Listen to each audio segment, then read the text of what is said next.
Hello everyone. সকলোকে মোৰ knowledge supreme number চেনেলটিলৈ পুনৰবাৰ স্বাগতম জনাইছো। আজি আমি লাৰ্নিং থিয়ৰিজৰ ওপৰত অকমান চাম। লাৰ্নিং থিয়ৰিজ কি খিনি তাত থিয়ৰিজ আহে আৰু সেইখিনিৰ ওপৰত সাধাৰণতে কুৱেশ্যনছ অহা দেখা যায়। গতিকে আমি থিয়ৰিজখিনি অকমান চাম। ঠিক আছে? টু দি পইণ্ট থাকিব। তোমালোকে ডিটেইলছত পিছত নিজেও পঢ়িব পাৰিবা, বাট মই মেইন পইণ্ট যিখিনি হয় সেইখিনি তোমালোকক কৈ দিম। ঠিক আছে? এতিয়া থিয়ৰিজ অফ লাৰ্নিঙত আমি চাব গ'লে প্ৰথমটো থিয়ৰিজত আহি গ'ল আমাৰ ইভান পাভলভ থিয়ৰি, যিটো আমি ক্লাছিকেল কণ্ডিশ্যনিং বুলিও কওঁ, ৰেছপণ্ডেণ্ট কণ্ডিশ্যনিং বুলিও কওঁ। তাৰপিছতে তোমালোকৰ পাভলভিয়ান কণ্ডিশ্যনিং বুলিও তোমালোকে পাব পাৰা। গতিকে বিভিন্ন ধৰণৰ নাম তোমালোকে এক্সামত পাব পাৰা। চ' এইকেইটা বস্তু তোমালোকে চাই থবা।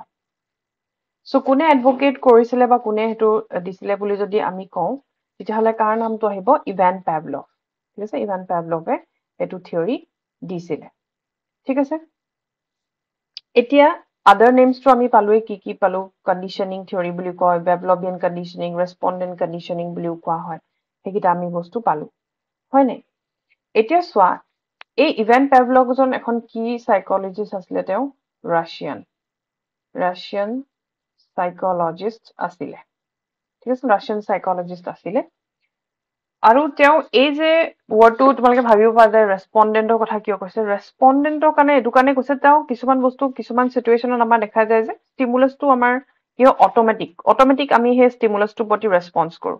যেনেকে আমাৰ খানা বা ফুড দেখাৰ লগে লগে ডক্টৰ মুখত অট'মেটিক চেলাইভা আহিছিলে, মানে সেইকাৰণে সেইটো ৰেছপণ্ডেণ্ট কণ্ডিশ্যনিং বুলিও কোৱা হয়। তেওঁ কৈছিলে যে হিউমেনছ আৰু এনিমেলছক আমি ট্ৰেইন কৰিব পাৰোঁ, যদিও তেওঁ আগতে সেই চিটুৱেশ্যনটো পোৱা নাই বা সেই ষ্টিমুলাছটোৰ লগত যদি তেওঁ কোনো ধৰণৰ কানেকশ্যনো নাই, তেতিয়াও আমি সেই কানেকশ্যন এটা বা বণ্ড এটা বনাব পাৰোঁ বুলি কৈছিলে থ্ৰু ট্ৰেইনিং। ঠিক আছে? হিউমেনছ আৰু এনিমেলছক দুটাকে আমি কৰিব পাৰোঁ, যদিও তেওঁ সেই ষ্টিমুলাছটো যেনেকে বেলটোৰ লগত কোনো কানেকশ্যনে নাই ফুডৰ, হয় নাই? কিন্তু সেই বেলটো পাছত বজাওঁতে খানা দি বেলটো বজাই তেওঁ কণ্ডিশ্যনিং কৰি দিলে। ডেট মিনছ তেওঁ প্ৰেক্টিচৰ থ্ৰু দি, ট্ৰেইনিঙৰ থ্ৰু দি সেই কামটো কৰালে। সেইকাৰণে ইভান পাভলভে কৈছিলে যে হিউমেনছ আৰু এনিমেলছক আমি যিকোনো ষ্টিমুলাছৰ প্ৰতি তেওঁলোকক আমি কণ্ডিশ্যনিং কৰাব পাৰোঁ থ্ৰু ট্ৰেইনিঙৰ থ্ৰু দি আমি তেওঁলোকক কৰাব পাৰোঁ। এট দ্য বিগিনিং, প্ৰথম যেতিয়া ষ্টাৰ্টিং হৈছিল, তোমালোকে এইখিনি বস্তু পঢ়ি ল'বা, নিউট্ৰিচন এইখিনি পঢ়ি ল'বা, কিন্তু মই মেইন তোমালোকক পইণ্টখিনি যিখিনিৰ পৰা কুৱেশ্যন আহে সেইখিনি কৈ দিছোঁ। ঠিক আছে? প্ৰথমটো আহি গ'ল, চোৱা, বিফৰ কণ্ডিশ্যনিং কি চিটুৱেশ্যন হৈছিলে, আফটাৰ কণ্ডিশ্যনিং। আমি জানো যে পাভলভে কুকুৰ এটাৰ ওপৰত এক্সপেৰিমেণ্ট কৰিছিলে, হয় নাই? যে বক্স এটা কেজৰ ভিতৰত বহাই মানে ভোক লগা হাংৰি ডগ এটাক এনেকুৱা কেজ এটাৰ ভিতৰত ভৰাই থৈছিলে। ঠিক আছে? কুকুৰটোক এনেকে কেজ এটাৰ ভিতৰত ভৰাই পেলাই তাৰপিছত তাক কিছুমান কি কৰিছিলে, কেজৰ ভিতৰত এনেকে ভৰাই থৈছিলে আৰু তাক সি গাহৰিটোৰ নিচিনাহে লাগিছে দেখোন দেখিবলৈ, বাৰু যি কি নহওক কুকুৰ বুলিয়ে ধৰি ল'বা। ত' ইয়াৰ ভিতৰত তেনেকে তাক ভৰাই পেলাই ফুড দিছিলে আৰু ফুডটো দিয়াৰ লগে লগে তাৰ অট'মেটিক ষ্টিমুলাছ আহিছিলে, মানে পানী আহিছিলে মুখত ষ্টিমুলাছটো দেখি। চ' সেইকাৰণে তাক ৰেছপণ্ডেণ্ট কণ্ডিশ্যনিং বুলি কোৱা হৈছিলে। চ' কণ্ডিশ্যনিং কৰাৰ আগতে যেতিয়া অট'মেটিক ফুড দিছিলে, তেওঁ অট'মেটিক কণ্ডিশ্যন আছিলে। মানে এই যে ফুডটো ইয়াত দিছিলে, তাৰ কাৰণে তেওঁক কণ্ডিশ্যনিং কৰাব লগা হোৱা নাই। ভোক লাগিছে, খানা দেখিছে, অট'মেটিক মুখৰ পৰা পানী আহিছে। এতিয়া কুকুৰটোক দেখিবাচোন, বিস্কুট এটা দিয়াৰ লগে লগে জিভাখন মেলি আহিবই।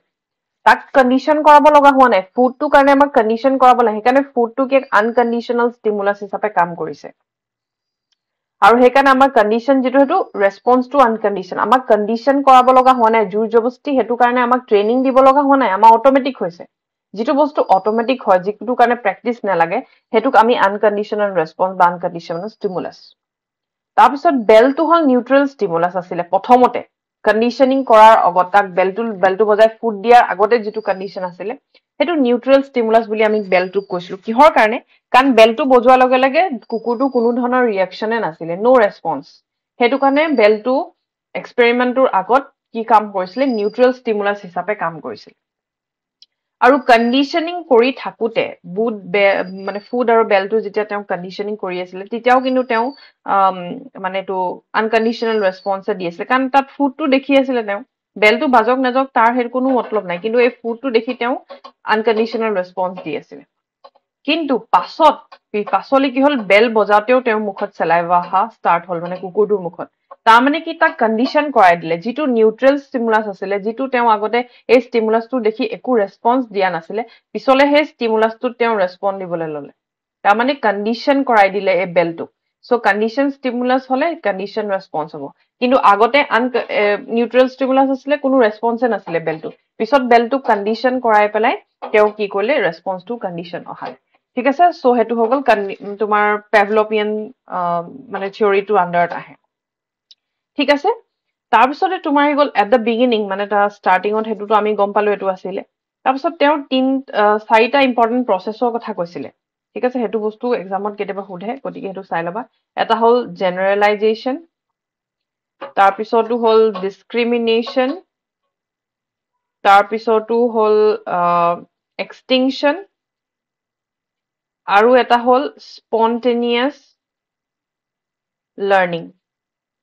জেনাৰেলাইজেশ্যন মানে হল এই যে তেওঁ বেলটোৰ লগত কণ্ডিশ্যন কৰাইছিলে হয়তো বেলটো নবজা টিলিং বেলেগ এনেকে মানে স্কুলৰ ঘণ্টাটো নবজাই বেলেগ বেল এটা বা বেলেগ চাউণ্ড এটা বজাই ফুড দিব পাৰে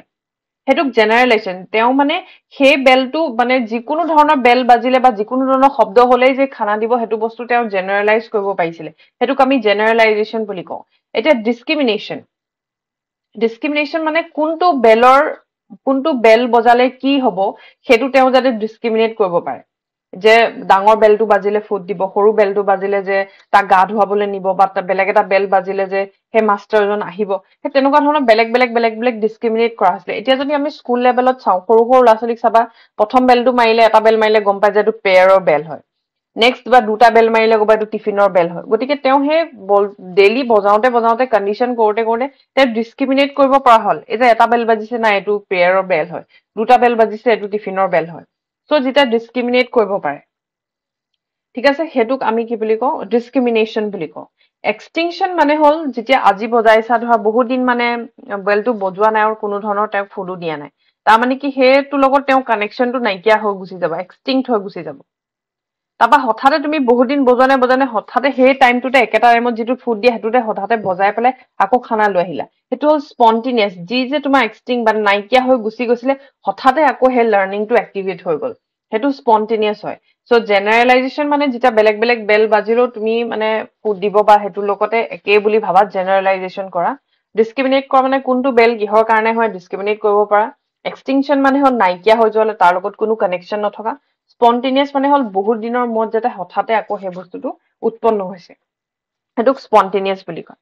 ঠিক আছে সো আমি ইয়াত এবাৰ চাওঁ even problem theory is known as classical conditioning Pavlovian conditioning or respondent conditioning Classical conditioning is a behavioral learning method that involves pairing of neutral stimulus with the biological potent stimulus. আমি already কলো যে neutral stimulus তো কেনেকে তেওঁ conditioning কৰিব যাতে biological potent stimulus হৈ যায় হেতু biological ভাবে বা ভিতৰৰ ভাবে যাতে সেই বস্তুটো তেওঁ naturally আহে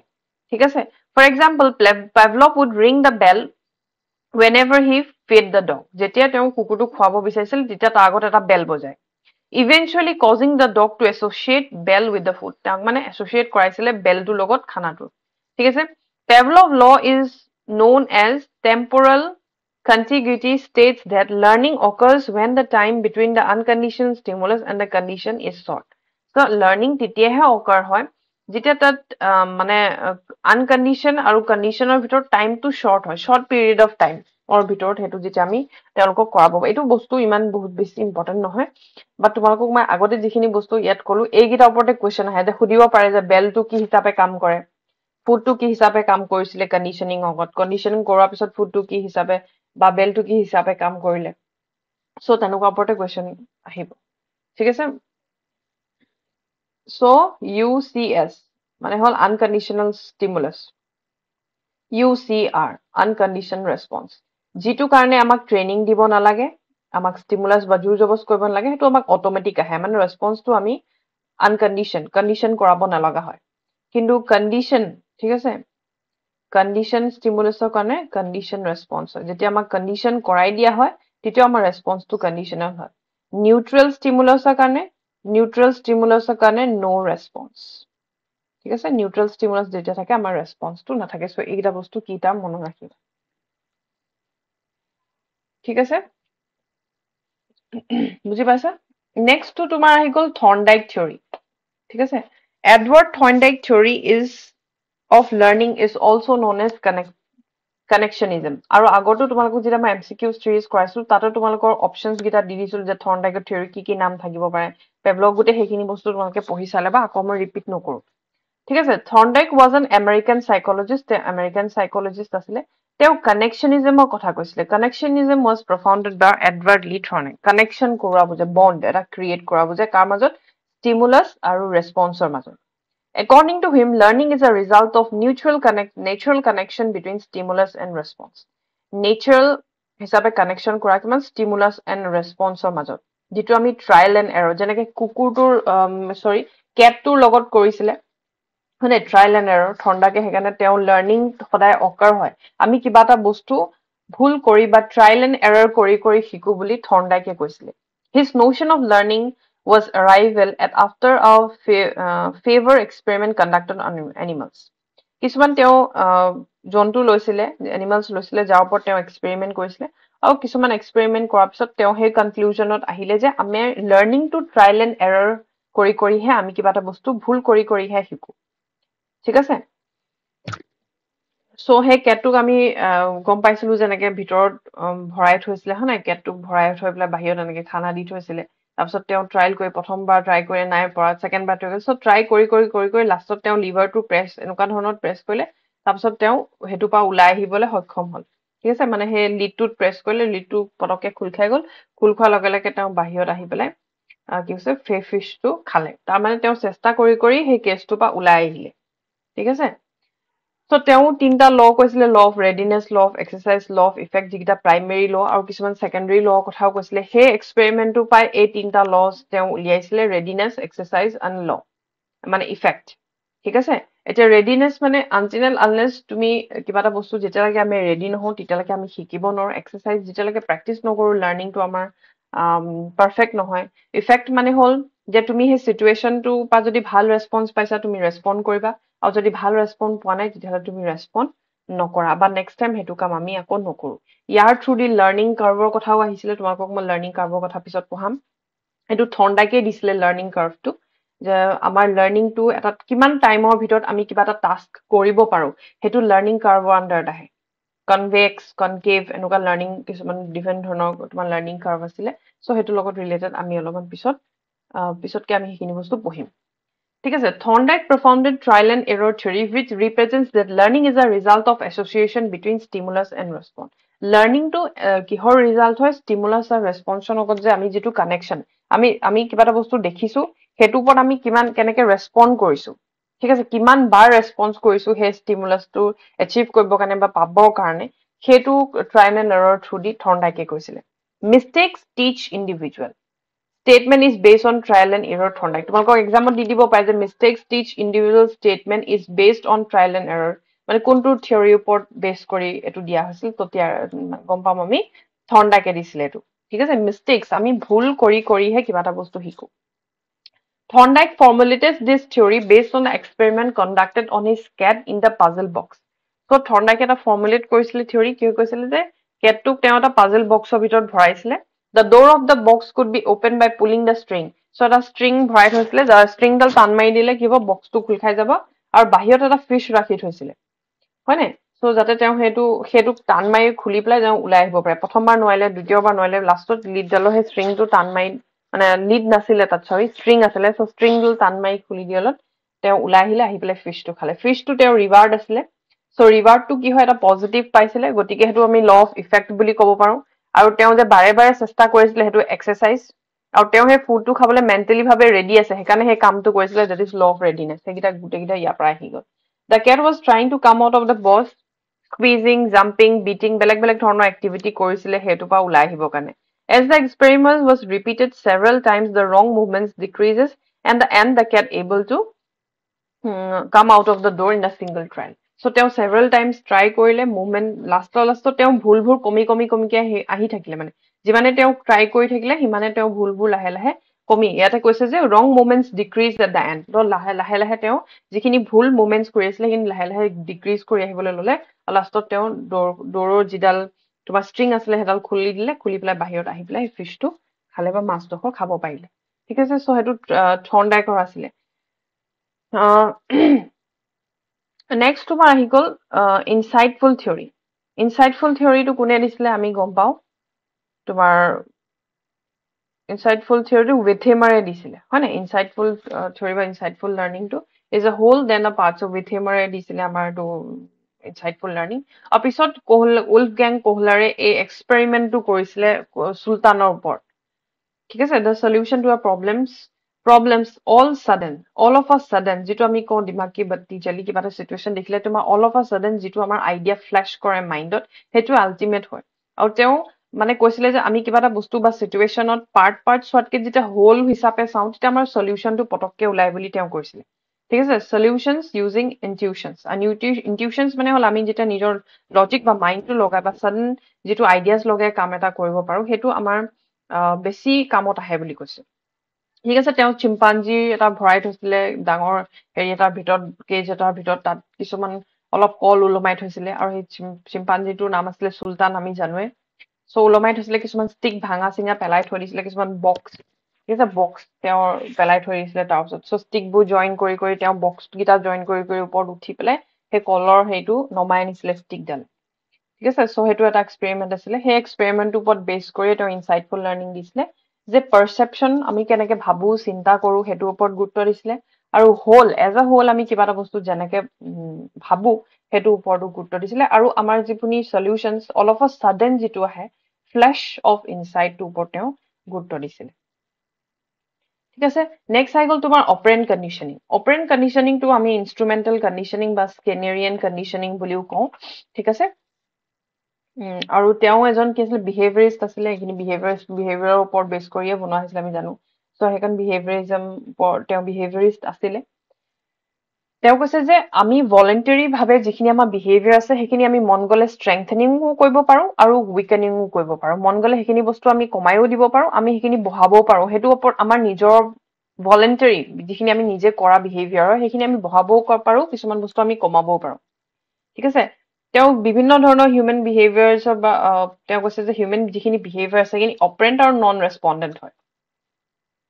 ঠিক আছে মেনি হিউমেন বিহেভিয়াৰ্ছ আৰ অপাৰেণ্ট আৰু নন ৰেছপণ্ডেণ্ট বুলি তেওঁ কৈছিলে ঠিক আছে আৰু যিটো কনচেপ্ট দিছিলে তেওঁ এটা ইম্পৰ্টেণ্ট কনচেপ্ট দিছিলে সেইটো হ'ল ৰিইনফৰ্চমেণ্ট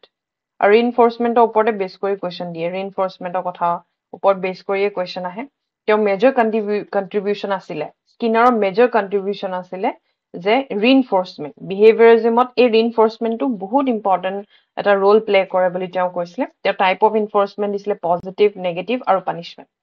ঠিক আছে এতিয়া পজিটিভটো আমি জানোৱে কিবা এটা কাম কৰিলে যেতিয়া আমি ৰিৱাৰ্ড পাওঁ সেইটো পজিটিভ হয় ঠিক আছে মানে সেইটো আমি কি কৰো which wanted to repeat in future or which wanted to repeat ঠিক আছে আমি যেতিয়া পজিটিভ ৰেছপন্স পাম ৰিৱাৰ্ড পাম আমাৰ সেইটো পচিবিলিটিয়ে থাকিব যে ভৱিষ্যতে আমি সেইটো কাম কৰিম কিন্তু নেগেটিভটো কি হয় যেতিয়া সেই বস্তুটো আমি মানে কৰিলেও আমি নিজক ৰেক্টিফাই কৰিবৰ কাৰণেহে এইটো কাম কৰো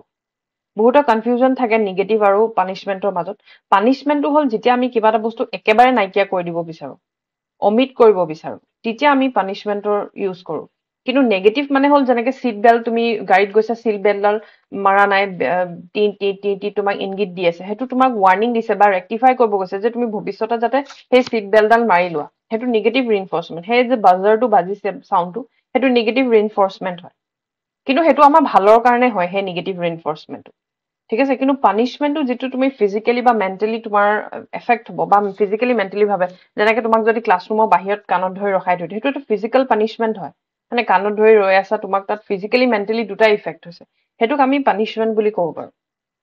ঠিক আছে তুমি ভালকে পঢ়া নাই তোমাক বহুত দিনৰ কাৰণে টিভি চোৱা খেলা চব বন্ধ কৰি দিছে সেইটো এক প্ৰকাৰৰ পানিচমেণ্ট যাত তোমাৰ ফিজিকেলি মেণ্টেলি অলপ হাৰ্ম হৈছে বা এফেক্ট কৰিছে ঠিক আছে সেইটোক আমি পানিচমেণ্ট বুলি ক'ব পাৰো কিন্তু নেগেটিভটোৱে যিটো আমাক ভালৰ কাৰণেহে ব্যৱহাৰ কৰা হয় যেনেকে ষ্টুডেণ্ট তুমি ক্লাছৰুমত আজি বহি এখন ধৰা নিনিলা ঠিক আছে তেতিয়া তোমাক কি হৈছে কাৰো পৰা বহিখন ধৰা তুমি লগৰ ফ্ৰেণ্ডৰ পৰা লগত তোমাক শ্বেয়াৰ কৰিব দিলে কিন্তু টিচাৰ্ছে তোমাক কৈছে যে নেক্সট টাইম সেইটো কাম তুমি নকৰিবা নেক্সট টাইম যদি তুমি কৰা তেতিয়াহ'লে তোমাক শ্বেয়াৰ কৰিব নিদিওঁ বা সেই ফ্ৰেণ্ডজনৰ লগত তুমি শ্বেয়াৰ কৰিব নোৱাৰা সেইটো নেগেটিভ ৰিইনফৰ্চমেণ্ট হয় তাৰপৰা তুমি সেইকাৰণে নেক্সট টাইম আকৌ সেইটো বস্তু তুমি ৰিপিট নকৰা মানে বহিখন লৈ যাবা ক্লাছৰুমত মানে এইটো নেগেটিভ ৰিইনফৰ্চমেণ্ট পজিটিভটো যেতিয়া আমাৰ ৰিৱাৰ্ড পাওঁ আমি সেইটো পজিটিভ নেগেটিভ হলে যেটো আমি ৰেক্টিফাই কৰিব বিচাৰো ভৱিষ্যতে যাতে হেতু ৰিপিট নহওক হেতু নেগেটিভ ৰিইনফোৰ্সমেন্ট আৰু পানিশমেন্টটো হল যেটো আমি একেবাৰে নাইকিয়া কৰিব বিচাৰো ঠিক আছে তুমি ক্লাছৰুমত কাবাক বহুত মাৰিছা মাৰপিট কৰিছা হেতু আমি মাৰপিটটো ভাল কথা নহয় হেতু আমি নাইকিয়া কৰিব বিচাৰো তাক হেকাৰণে তুমি পানিশমেন্ট দিছা যে 5 দিন 10 দিনৰ কাৰণে স্কুলৰ পৰা তাক সাসপেন্ড কৰি দিলা ঠিক আছে ফিজিক্যালি মেন্টালি তা হেতু টৰ্চাৰ হৈছে বা হেতু তাৰ এফেক্ট পৰিছে হেতু পানিশমেন্ট হ'ব সো হেখিনি বস্তু তোমালোকে এবাৰ চাই লবা যিখিনি আমি সাপ্ৰেছ কৰিব পাৰো ডিক্ৰিজ কৰিব বিচাৰো নাইকিয়া কৰিব বিচাৰো একেবাৰে কাৰণে হেতু কাৰণে আমি পানিশমেন্ট ব্যৱহাৰ কৰো আৰু নেগেটিভটো হল যেতিয়া আমি ৰেক্টিফাই কৰিব বিচাৰো ঠিক আছে আৰু কিছুমান ৰিইনফোৰ্সমেন্ট শিডিউলৰ কথাও তেওঁ কৈছিলে যে continuous reinforcement fixed interval variable interval fixed ratio হেবোৰ কথা কৈছো তোমালোকক হেতু মই মোৰ ক্লাছত তোমালোকক মই এক্সপ্লেইনও কৰিছিলো কি হয় তো হেখিনি তোমালোকে জানিবা অলৰেডি ঠিক আছে সো এতিয়া মই যেটো তোমালোকক লাৰ্নিং কাৰ্ভৰ কথা কৈছিলো যে আমাক থৰ্নডাইকে দিছিলে লাৰ্নিং কাৰ্ভৰ ওপৰত সো লাৰ্নিং কাৰ্ভৰ ওপৰত অকমান চাই লওঁ কি হয় learning curve is a psychologist describe the process of learning by drawing a line on the graph paper. It's a graph paper ওপৰত draw কৰিব কাৰণে. This line is a curve and not a straight. It is a curve line হয় straight নহয়. So it is called learning curve. সেইকাৰণে learning curve বুলি ইয়াক কোৱা হয়. Learning curves refers to the graphical relationship between amount of learning and the time taken to learn. ঠিক আছে relationship এটা তোমাৰ কিমান টাইম লাগিছে কিবা এটা বস্তু শিকিবৰ কাৰণে. First time এটো হাৰমেন এভিংগাছে উলিয়াইছিল যদিও থৰ্নডাইকে লাৰ্নিং কাৰ্ভৰ কথা কৈছিলে কিন্তু ফাৰ্স্ট টাইম উলিয়াইছিলে কোনে হাৰমেন হেভিংগাছে আৰু পিছলে আर्थাৰ বিলছে ইয়াৰ ওপৰত আৰু ডিটেইলছত কাম কৰিলে 1934ত আৰু ভালকে কিছুমান মানে তাৰ ডেসক্ৰিপচন দিলে He also discussed the properties into different types of learning curve. Different types of learning curve তেওঁ হেতু ভাগ কৰিলে এটা লাৰ্নিং কাৰ্ভৰ কিছুমান ষ্টেজেছ আছে প্ৰথমটো হল initial stage step up stage আৰু হল intermediate stage so initial stage to call it is also called as lag phase বুলি কোৱা হয় in lag phase the learning is merely zero for the first few practices মানে প্ৰথম কিছুমান প্ৰেক্টিছৰ কাৰণে learning totally zero হৈ থাকে যেনেকৈ স্কুলত যদি একদম initial stage যেনেকৈ ষ্টুডেন্টৰ স্কুলত যেনেকৈ ষ্টাৰ্টিংত যায় তেতিয়া ষ্টুডেন্টৰ হেতু আমি lag phase বুলি ক'ব পাৰো তেওঁ একদম জিৰো একো নাজানা মানে বহুত ইমান এনেকুৱা নহয় যে তেওঁ হেতু ফিল্ডত বহুত বেছি জানে তো হেতু অলমোস্ট তেওঁ যে বহুত বাৰ প্ৰেক্টিস কৰিব লাগে হে কামটো কৰিবলৈ বা শিকিবলৈ হেতুক আমি জিৰো লেভেল বুলি ক'ব পাৰো বা ইনিশিয়াল ষ্টেজ তাৰপা ষ্টেপ আপ মানে হল this is a second stage it is called exponential phrase বা এক্সপোজাৰ পায় তেওঁ in this phase the learning is suddenly বহুত ভালকে এটো ইনক্ৰিজ হৈ গুছি যায় এটা ৰেটত ঠিক আছে improvement and substantial মানে suddenly এটো যে জিৰো লেভেলত থাকে জিৰো লেভেলৰ পৰা suddenly একদম পুৰা ইনক্ৰিজ হৈ গুছি যায় লাৰ্নিংটো হেকাৰণে ষ্টেপ আপ মানে ওপৰলে ষ্টেপ আপ মানে ওপৰলে উঠা ঠিক আছে ইন্টাৰমিডিয়েট ষ্টেজ মানে হল now there is no progress in learning or improvement is arrested মানে এটা টাইমত গৈ পেলাই কি হৈছে লাৰ্নিংটো তোমাৰ ষ্টপ হৈ যায় আৰু তাতকে আগ নাবাঢ়ে আৰু হেতুক আমি প্লেটু বুলি কওঁ যত আমাৰ লাৰ্নিংটো আগ নাবাঢ়ে এটা জায়গাত গৈ পেলাই ৰৈ যায়